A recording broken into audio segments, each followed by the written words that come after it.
Hello friends, welcome to Ipsita's cooking tales. প্রত্যেকটা দিন রান্নাঘরে ঘন্টার পর ঘন্টা সময় কাটানো কারোর পক্ষেই সম্ভব হয় না। এক এক দিন মনে হয় খুব তাড়াতাড়ি কিছু একটা যদি রেসিপি করা যেত। এরকমই একটা ঝটপট রেসিপি আজকে আমি তোমাদের জন্য নিয়ে চলে এসেছি। আজকে এনেছি পনির ভুর্জি। দেখে নিই আমাদের কি কি লাগবে। প্রথমেই লাগবে দুধ।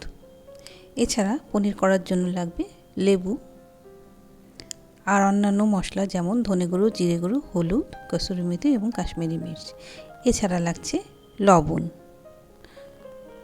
রান্না করব আমি সর্ষের তেলে।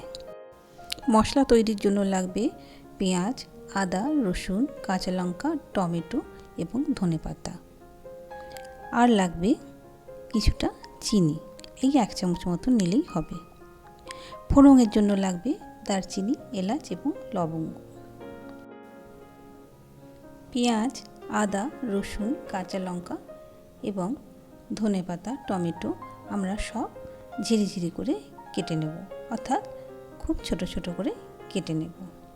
প্রথমেই গ্যাসের উপরে একটি পাত্রে দুধ বসিয়ে দেব ফুটতে। দুধ ভালো করে ফুটে উঠলে আমরা এর মধ্যে একটা পুরো লেবুর রস যোগ করে দেব। যখন লেবুর রস যোগ করব তখন দুধটা একটু সিম করে নেব। এরপরে হাতা দিয়ে আস্তে আস্তে নাড়তে থাকব। যদি একটা লেবুতে না হয় তাহলে আরও আধখানা লেবুর রস আমরা এর মধ্যে যোগ করে দেব। আস্তে আস্তে দুধের মধ্যে ছানা কাটতে শুরু করবে। খুব বেশি জোরে নাড়ানাড়ির প্রয়োজন নেই। ছানা কাটলে আমরা বুঝতেই পারবো দুধের কালারটা চেঞ্জ হয়ে যাবে। এইভাবে কিছুক্ষণের মধ্যেই দুধ থেকে ছানা আলাদা হয়ে যাবে এবং জল আলাদা হয়ে যাবে। দুটো আলাদা কালারে বোঝাই যাবে।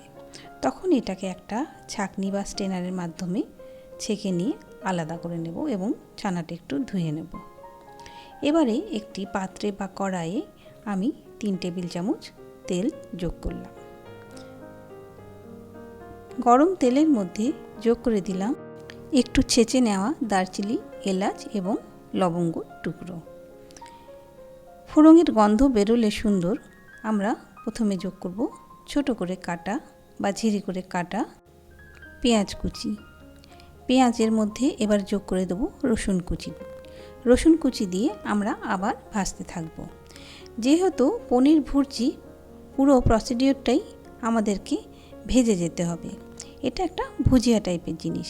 এবারে যোগ করে দিলাম আদা কুচি এবং কাঁচা লঙ্কা কুচি। আদা কুচি এবং কাঁচা লঙ্কা কুচি দিয়ে আমাদের ভাজতে হবে। এই সময় আমাদের গ্যাসের ফ্লেম রাখতে হবে লো টু মিডিয়ামে। খুব বেশি যদি আমরা ফ্লেম বাড়িয়ে দিই তাহলে আদা পুড়ে একটা তিতকো স্বাদ হয়ে যাবে। এরপরে আমরা যোগ করে দিলাম বা দিয়ে দিলাম টমেটো ছোট করে কাটা বা টমেটো কুচি। টমেটো কুচিটা দিয়ে আমাদের আবার ভাজতে হবে। কিছুক্ষণ ভাজার পরেই আমরা এর মধ্যে এবারে যোগ করে দেব 8 চামচ মতো লবণ। লবণটা দিলে পেঁয়াজ এবং টমেটো একটু নরম হয়ে আসবে এবং কাঁচা গন্ধটা আস্তে আস্তে চলে যাবে। এইভাবে কিছুক্ষণ আমরা ভাজতে থাকব। ভাজতে ভাজতে এবারে আমাদের শুকনো মশলা বা ড্রাই মশলাগুলো অ্যাড করার সময় এসে গেছে।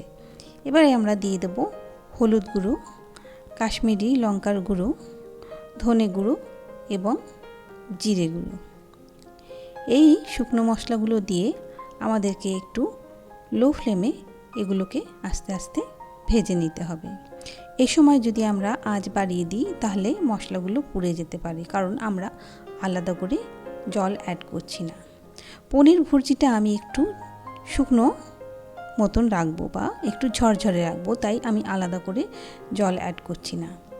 মশলাগুলো ভাজা হয়ে গেলে এবার আমরা যোগ করে দিয়েছি পনিরটা দিয়ে আমরা এটাকে হালকা হাতে ভাজতে থাকবো। এমনভাবে ভাজবো যাতে পনির ম্যাশ না হয়ে যায়। পনির পুরো ম্যাশ হয়ে গেলে একটা ভুজিয়ার কনসিস্টেন্সিতে আসবে না। সেজন্য আমরা পনিরটাকে আস্তে আস্তে খুন্তি দিয়ে উঠিয়ে ভাজতে থাকবো। কোনো মতমই এটাকে আমরা ম্যাশ করব না। আস্তে আস্তে ভাজতে ভাজতে পনির যখন দেখব তেল ছাড়ছে তখন আমাদের বুঝতে হবে পনিরটা ভাজা হয়ে গেছে। দেখুন পনিরের যে অবস্থা, এই সময় আমরা জল অ্যাড করতে পারি। যদি কেউ একটু গ্রেভি টাইপ খেতে চান পনির ভুর্জি, তাহলে সে জল অ্যাড করবে বা বাটার, মাখন বা অন্যান্য ক্রিম সে অ্যাড করে দিতে পারে, সেটা একান্তই নিজস্ব পছন্দ। এবারে আমরা সামান্য লবণ আবার যোগ করলাম, কারণ আমার মনে হয়েছিল লবণটা একটু কম হয়েছে। লবণটা দিয়ে আবার একটু নেড়ে চেড়ে নিলাম। এবার একটু নিয়ে দিলাম চিনিটা দিয়ে আমরা এবার এটাকে ব্যালেন্স করব টেস্টটা। চিনিটা দিলে যেহেতু লবণ দিয়েছি, এটার টেস্টটা আরও ভালো হবে। তবে অতিরিক্ত লবণ দিয়ে দিলে, আবার চিনি দিলে সেটা আরও বেশি লবণাক্ত হয়ে যায়, সে বুঝে দিতে হবে। শেষে আমরা দেব কসুরি মেথি। আমরা একটু শুকনো কড়ায় ভেজে রেখেছিলাম, সেটা অ্যাড করে দিয়ে একটুখানি ভেজে নেব। লাস্টে দেব বা শেষে দেব একদম ধনেপাতা কুচি। ধনেপাতা কুচিটা দিয়ে আবার আমরা এটাকে একটু নেড়ে চেড়ে নেব। পনির ভুর্জি বা ভুজিয়া আমার তো এরকম ঝরঝরি পছন্দ। তোমাদের যদি গ্রেভি পছন্দ হয় তাহলে মশলা দেওয়ার পর জল দিয়ে তোমরা পরে পনির অ্যাড করে এটাকে তৈরি করবে। শেষে একটা সার্ভিং বোলে আমরা বা প্লেটে এটা আমরা নামিয়ে নিয়ে ধনেপাতা এবং টমেটো সহকারে গার্নিশ করে দিয়েছি, এবং রুটি, পরোটা বা কুলচার সাথে এটাকে আমরা গরম গরম পরিবেশন করতে পারি। যদি এই ঝটপট রেসিপিটা তোমাদের ভালো লাগে তবে অবশ্যই লাইক, শেয়ার, সাবস্ক্রাইব করবে এবং সাথে থাকবে। আমার চ্যানেলকে সাপোর্ট করার জন্য এবং দেখার জন্য তোমাদের অনেক অনেক ধন্যবাদ।